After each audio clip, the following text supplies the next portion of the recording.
Om Swastiastu. Perkenalkan, nama saya Nimade Febriani dengan NIM 21130310112. Pada kesempatan kali ini, saya akan melakukan pembahasan soal kimia SMA.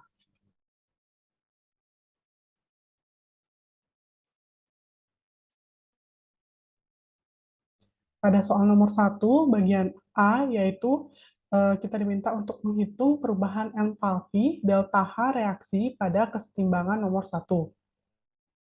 Di sini kita menghitung diawali dengan mengetahui K1-nya itu 6,8 dikali 10 pangkat 5 dikurangi K2 itu 3,2 dikali 10 pangkat min 4 sama dengan delta H per tetapan yaitu 8,314 lalu dikali 1 per T2 atau suhu kedua yaitu 673 dikurangi 1 per T1 yaitu suhu pertama yaitu 298.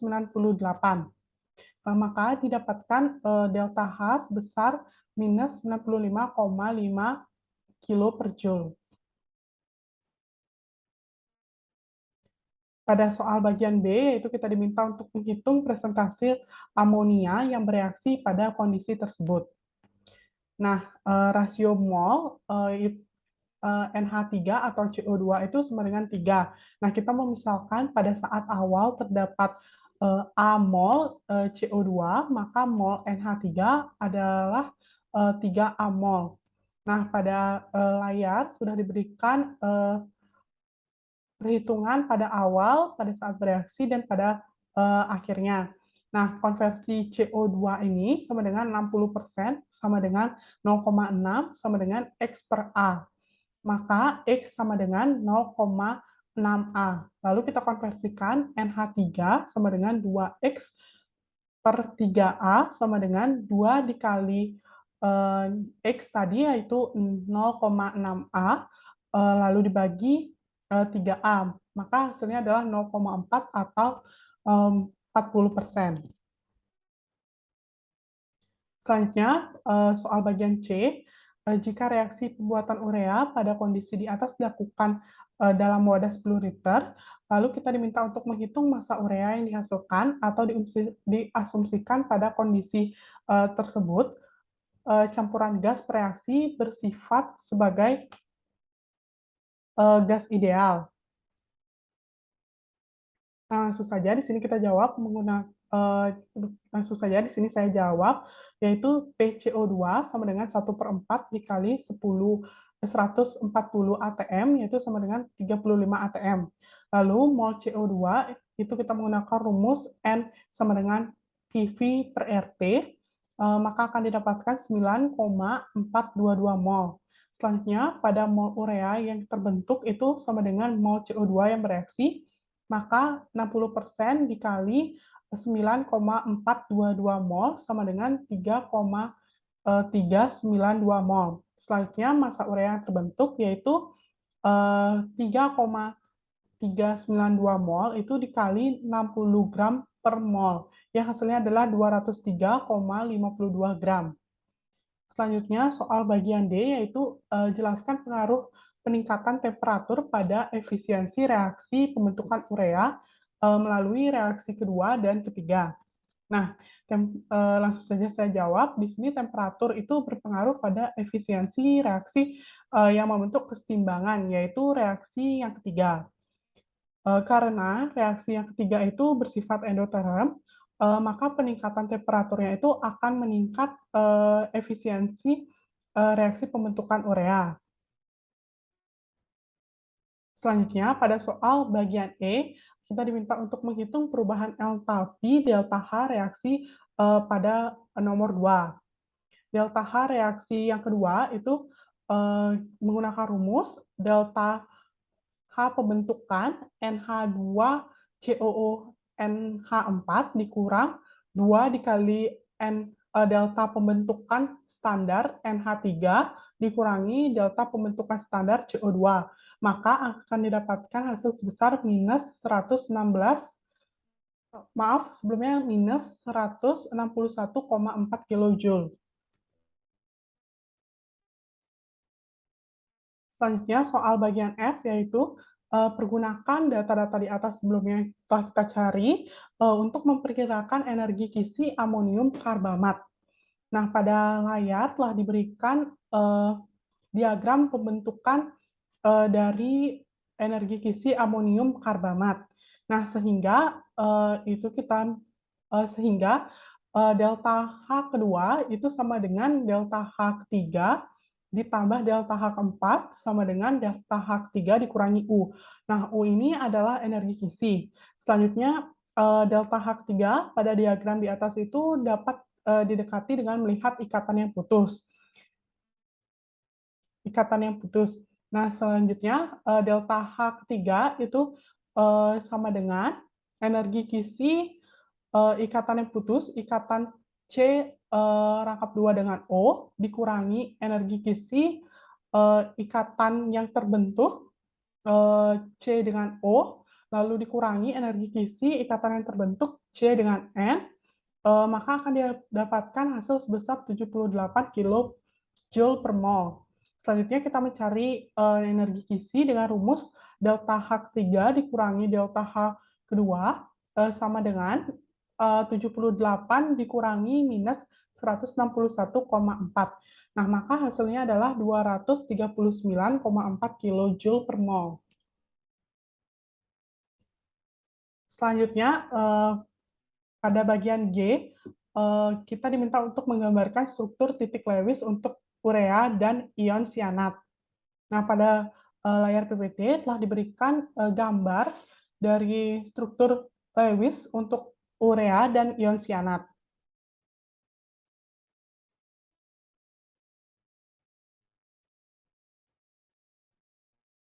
Selanjutnya, pada soal H, yaitu kita diminta untuk menggambarkan struktur resonansi ion sianat beserta muatan formal tiap atom-atom penyusunnya.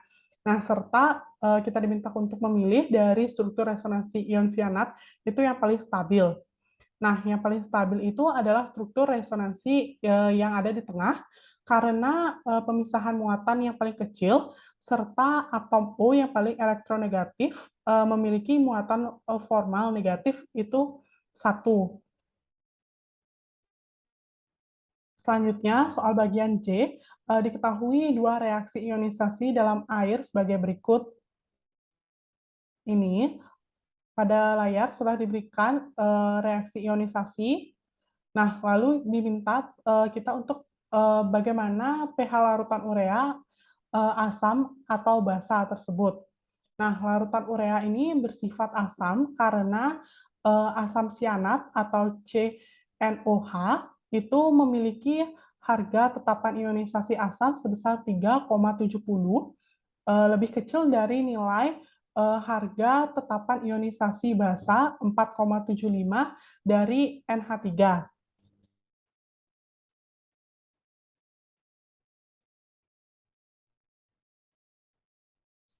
Selanjutnya, soal bagian I, itu kita diminta untuk menuliskan jumlah ikatan sigma dan ikatan Pi masing-masing dalam struktur ion sianat dan molekul urea. Nah, pada urea itu didapatkan 7 ikatan sigma dan 1 ikatan Pi.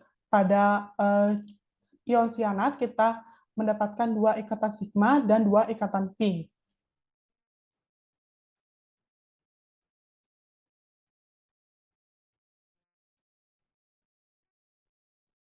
Nah, untuk soal nomor 2 bagian A, berdasarkan informasi di atas, itu kita diminta untuk menentukan rumus molekul oksida A, B, dan C. Lalu kita harus membuktikan jawabannya itu melalui perhitungan.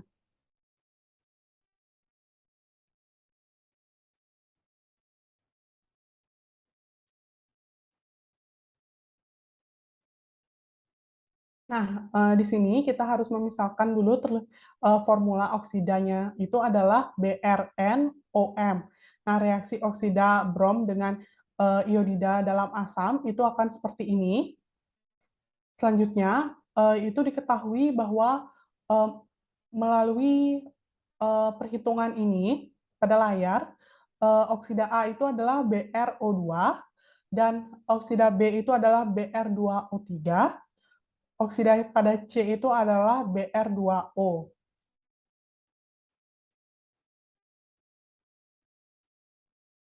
Selanjutnya, pada soal bagian B, itu kita diminta untuk menghitung massa masing-masing sampel oksida tersebut dalam miligram yang digunakan untuk analisis kimia. Nah, pertama kita harus menghitung massa masing-masing sampel oksida. Yang pertama itu ada BrO2, yaitu 80N ditambah 16M. 80 N itu adalah 1,34 kali 10 pangkat min 4, lalu ditambah 16 dikali M. M itu adalah 2,678 dikali 10 pangkat min 4 gram. Lalu akan didapatkan hasil sebesar 1,499 kali 10 pangkat min 2 gram, itu sama dengan 14,99 miligram. Nah, ini dibulatkan menjadi 15 gram.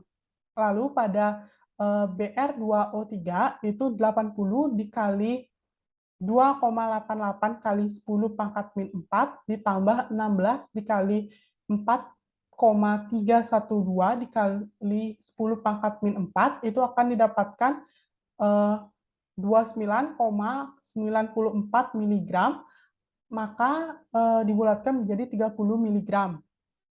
Selanjutnya pada Br2O itu 80 dikali 2,84 kali 10 pangkat min 4 ditambah 16 dikali 1,42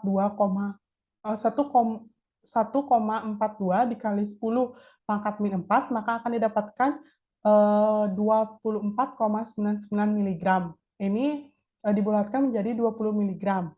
Nah, selanjutnya pada soal bagian C, yaitu kita diminta untuk menggambarkan struktur yang mungkin untuk setiap oksida tersebut. Nah, ini merupakan struktur yang mungkin untuk BrO2. Ini selanjutnya ini merupakan struktur untuk Br2O. Selanjutnya ini adalah struktur untuk Br2O3. Selanjutnya ini juga struktur untuk Br2O3. Selanjutnya, pada soal bagian D, itu kita diminta untuk menghitung perkiraan nilai entalpi pembentukan oksida brom yang berwarna kuning telur. Nah, langsung saja saya jawab. Di sini oksida brom yang berwarna kuning telur itu adalah BrO2. Nah, entalpi pembentukan BrO2 itu sama dengan 0,5 dikali 31 ditambah 0,5 dikali 193, lalu ditambah 498 dan dikurang 2 kali 2 kali 230, maka hasilnya adalah positif 10 kJ per mol. Selanjutnya, soal bagian E, yaitu kita diminta untuk menggambarkan diagram entalpi pembentukan oksida brom yang berwarna kuning telur. Nah, pada layar sudah diberikan gambar diagram entalpi dari pembentukan oksida brom.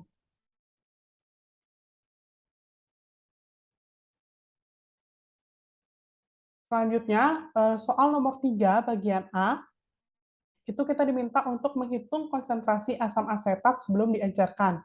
Nah, asam asetat 7,5% dalam 100 mili itu dapat kita cari dengan 7,5 per 7,5 dikali 1 gram per 100 mili sama dengan 7,5 gram per 0,1 liter. Selanjutnya, 7,5 gram dibagi 60 gram per mol dikali 0,1 liter. Maka hasilnya adalah 1,25 molar.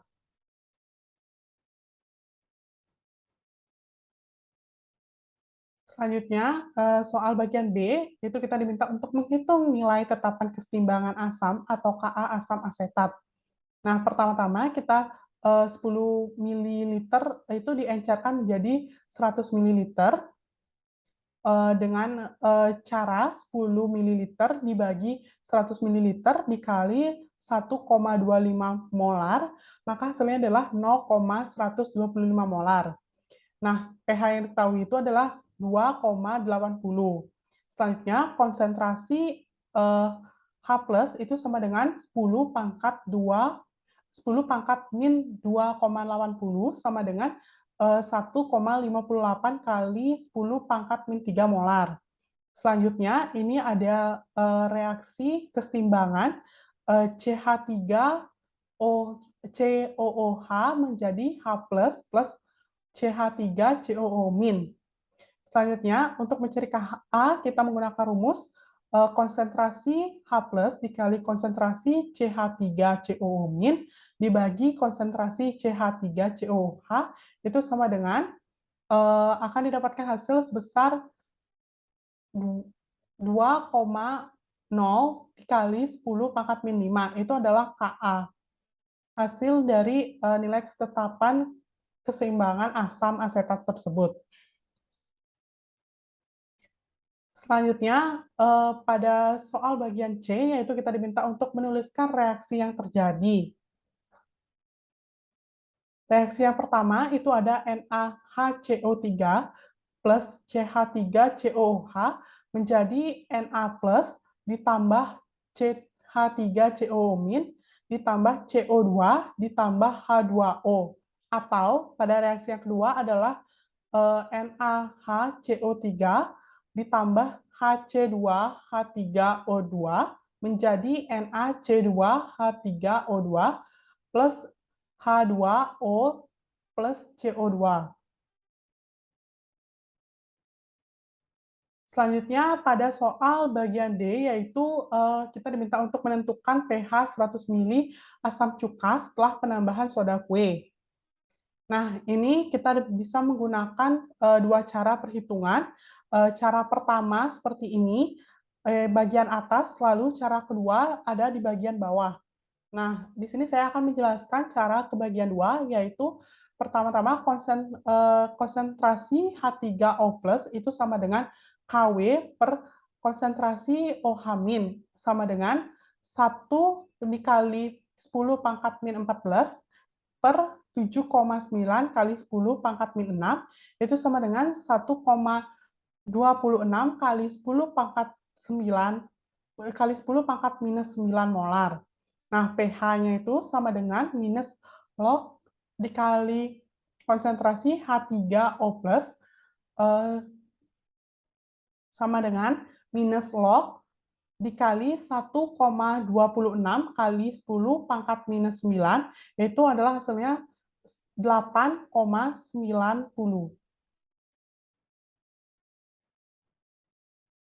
Sekian dari pembahasan soal SMA kimia yang dapat saya paparkan. Mohon maaf bila ada kesalahan kata yang disengaja maupun tidak sengaja. Sekali lagi saya ucapkan terima kasih. Saya tutup dengan Parama Santi. Om Santi, Santi, Santi, Om.